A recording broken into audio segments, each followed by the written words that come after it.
te reihi, tahirau waru te kau, ngā tāne te kau mai wa tau me raro iho te pakeke, taki ono ruarau rima te kau mita, te ihu final kei te aratua tahi, te kura kaupapa Māori o Hokianga, Rotorua Boys High School kei te aratua rua, Onewhero Area School, Gisborne Boys High School, te kura kaupapa Māori o Ngauri a Māui, Rotorua Boys High School, Hastings Boys High School, te kura kaupapa o Ruamata, te wharekura o Rākau Mangamanga, te wharekura o Kirikiriroa, me Shirley Boys High School kei te aratua Ngāhuru Mārua.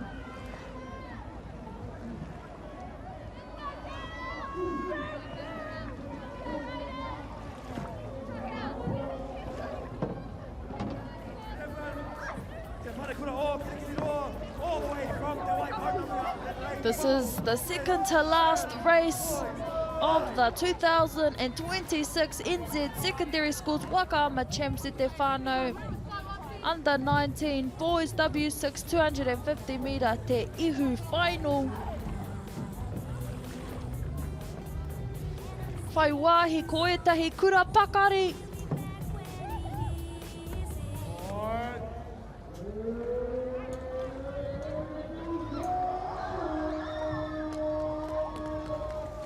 Tuana ko te haki whiro. Come up to the start line. Kua timata te reihi ko tahirau waru te kau. Under 19 boys W6 250 metre te ihu final. First off the line though, looks like lane number 6, Rotorua Boys High School, Tarawera. Quick little entrance out. Hastings boys are out to catch them though. Caught them in the heats, caught them in the semis. So definitely those Rotorua boys are going to try and maintain that lead, emptying out absolutely everything they can. But lane number 5 is sneaking up too, Ngauri a Maui.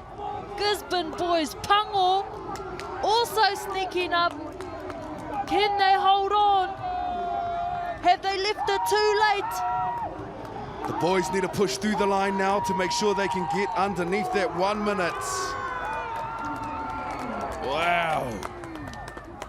Impressive stuff there. They are obviously happy with their paddle. Rotorua Boys High School, Tarawera. Che, my son. You so handsome, my son. Too much, all the boys in there. Ka pai.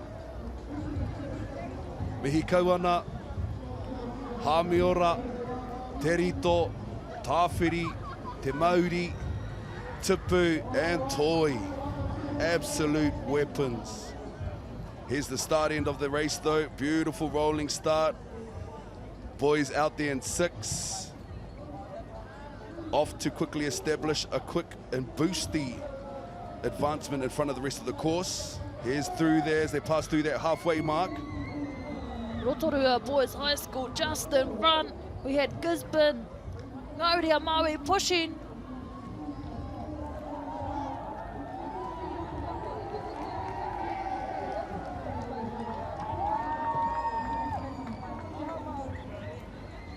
Here's the official results though for 186, and they've done it, Te Whānau, your national champions, Rotorua Boys High School, with a time of 56.50. Gisborne boys, all of these boys, sub 1 minute, 58.12 into Gisborne boys, and your bronze recipients, 58.17, Hastings boys, Manuhuia Blue.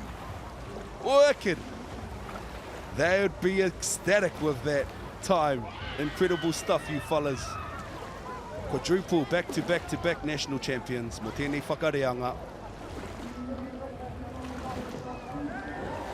They're not only awesome paddlers, but they're incredible young men. Celebrating with their brothers beside. Nicely done. Nicely done. Well deserved, boys.